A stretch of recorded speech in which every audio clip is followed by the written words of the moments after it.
Kan ulama mengkategorikan bid'ah ada dua, bid'ah hasanah. Pertanyaannya Ustaz, kan Rasul bersabda kullu bid'atin dhalalah. Kullu bid'atin dhalalah wa kullu dhalalatin finnar. Hadis ini kata Imam Nawawi hadisnya umum. Hadis umum. Tolong belikan saya ayam. Tolong berikan saya ayam. Ayamnya umum.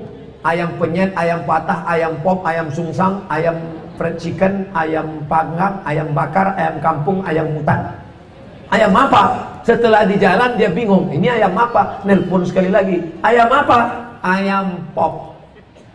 Maka yang pertama tadi umum dikhususkan oleh yang kedua. Begitu juga kata Imam Nawawi yang mensyarah hadis Sahih Muslim. Kullu bid'atin dhalalah. Semua yang bid'ah itu sesat, umum. Tapi kemudian dikhususkan oleh hadis man sanna fil islami sunnatan hasanatan. Siapa yang membuat tradisi yang baik, falahu ajruha, dia dapat pahalanya, wa ajru man amila biha, dan orang lain yang melakukannya. Tadi Rasulullah mengatakan man sanna fil islami sunnatan hasanatan, katanya. Jawabannya adalah, tadi mereka mengatakan barang siapa yang membuat satu sunnah yang baik. Sunnah itu adalah thariqah, cara. Berarti kalau ada orang membuat cara beragama yang baru itu nggak apa-apa, selama itu baik. Berarti ada bid'ah hasanah.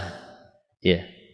Jawabannya, kalimat sanna di situ memang memiliki beberapa pengertian, ya. Pengertian yang mereka pakai dari sisi bahasa ada sisi benarnya. Akan tetapi perlu diketahui, ini adalah hadis. Tidak boleh, tidak cukup kita memahami hadis itu hanya semata-mata mengacu kepada bahasa Arab. Tidak cukup. Apalagi satu kata yang memiliki banyak arti. Tidak bisa kita seenaknya memahami satu kata di dalam bahasa Arab dengan cara memilih satu makna yang kita pilih sesuai dengan apa yang kita suka. Ini prinsip di dalam menerjemahkan dan di dalam memahami kosakata dalam bahasa Arab. Ya. Apalagi itu berkaitan dengan nas, kosakata Arab yang ada di dalam nas Al-Quran dan Sunnah.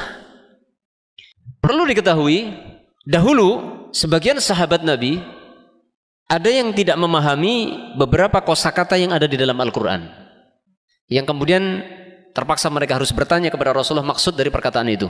Baru Rasulullah menjelaskan. Ada beberapa kejadian di dalam Al-Quran, ada beberapa nas yang sempat para sahabat tidak memahami tentang kosakata yang ada di dalamnya. Kemudian Rasulullah menjelaskan. Kemudian yang kedua, nas Al-Quran dan Sunnah ini menjadi sumber ajaran Islam. Dan kita tahu ajaran Islam itu bukan dari manusia, akan tetapi datangnya dari Allah Subhanahu wa Ta'ala. Sehingga tidak bisa seenaknya sendiri hanya bermodalkan bahasa Arab yang telah kita pelajari, belum lagi bahasa Arabnya masih sangat minim, kemudian terlalu pede kita menggali kandungan Alkitab dan Sunnah, kita fahami dengan keterbatasan bahasa Arab yang kita miliki, tanpa mengacu kepada bimbingan para ulama, tanpa mengacu kepada asar para salaf terdahulu. Kita lihat tentang kata-kata sanna fil islami sunnatan hasanatan. Ini tidak bisa difahami seenaknya. Sanna dikatakan membuat sunnah dalam pengertian membuat sendiri. Tidak demikian. Yang kedua adalah sabda Nabi SAW ini memiliki asbabul wurud atau memiliki kronologi. Munculnya perkataan Nabi ini, keluarnya perkataan Nabi ini adalah memiliki satu kronologi yang begitu jelas di dalam sambungan riwayatnya.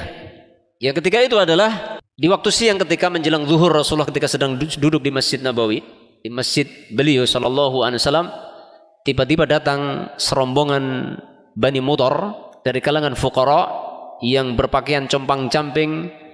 Mereka tidak memakai sandal, rambut mereka kusut, badan mereka kurus, yang menggambarkan kefakiran yang teramat sangat.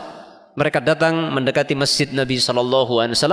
Ketika Nabi menyaksikan keadaan mereka, maka wajah beliau menjadi merah. Ya. Lalu setelah mereka masuk, Rasulullah memerintahkan Bilal untuk azan karena waktu itu sudah masuk azan zuhur. Kemudian iqamah, kemudian dikerjakan salat zuhur. Setelah selesai salat zuhur, maka Rasulullah SAW berdiri di atas mimbar kemudian berkhutbah. Yang di dalam khutbah tersebut Rasulullah menghasung para sahabat untuk bersedekah. Itulah asbabul wurudnya. Baru muncul perkataan ini. Jadi memiliki asbabul wurud. Sehingga para ulama menyimpulkan hadis man sanna sunnatan fil islami atau fil islami sunnatan hasanatan, ini bukan maksudnya membuat satu sunnah yang baru, bukan. Tapi maksudnya adalah menghidupkan sunnah Rasulullah SAW, menghidupkan perintah Nabi. Karena ketika itu Nabi sedang memberikan komentar, ya, setelah Rasulullah turun dari mimbar, menghasung para sahabat untuk bersedekah, memberikan infak kepada fuqara dari Bani Mudhar tadi. Ada seorang sahabat Nabi dari kalangan Ansor yang bangkit, kemudian pulang ke rumahnya, mengambil sekantong korma, yang kemudian karena saking banyaknya korma tersebut sampai sahabat itu tidak bisa mengangkat, sehingga diseretlah kantong korma ini, diseret ke masjid, lalu ditaruh di tengah-tengah masjid. Dialah sahabat yang pertama kali berinfak. Setelah itu para sahabat lain melihat apa yang dilakukan sahabat itu, mereka bangkit segera. Mereka pulang ke rumahnya masing-masing berbondong-bondong, ada yang mengambil pakaian, ada yang mengambil kurma, ada yang mengambil gandum, kemudian diletakkan dijadikan satu di tengah masjid, sehingga terjadilah gundukan besar sedekah di tengah masjid pada waktu itu. Maka dalam riwayat disebutkan wajah Rasulullah menjadi bersinar, seakan-akan muncul cahaya keemasan begitu. Saking gembiranya Rasulullah SAW, lantas Rasulullah berdiri lalu mengatakan man sanna fil islami sunnatan hasanatan. Pertanyaannya, benarkah yang dikatakan sebagian orang hadis ini sebagai dalil adanya bid'ah hasanah? Ya. Jawabannya jelas tidak. Karena yang dikomentari Rasulullah man sanna fil islam itu adalah sedekah yang dilakukan para sahabat. Dan para sahabat bersedekah atas perintah Nabi SAW. Ya, Nabi tadi berdiri di mimbar menghasung mereka, ya kan? Kemudian satu bangkit ngambil, kemudian yang lain mengikuti. Maka sahabat yang pertama kali memulai itulah yang disebut sanna fil Islam. Dia yang menghidupkan sunnah itu, karena dia yang mengawali menghidupkan sunnah Nabi, perintah Nabi SAW. Maka yang lain mengikuti. Maka sahabat Ansor yang pertama kali bangkit adalah yang mendapatkan dua pahala. Pahala dari dia yang memulai tadi, pahala yang kedua adalah dari orang-orang yang mengikuti. Subhanallah.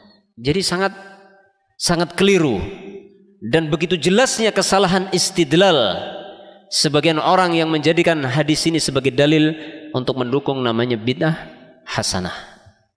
Ya, sangat tidak tepat.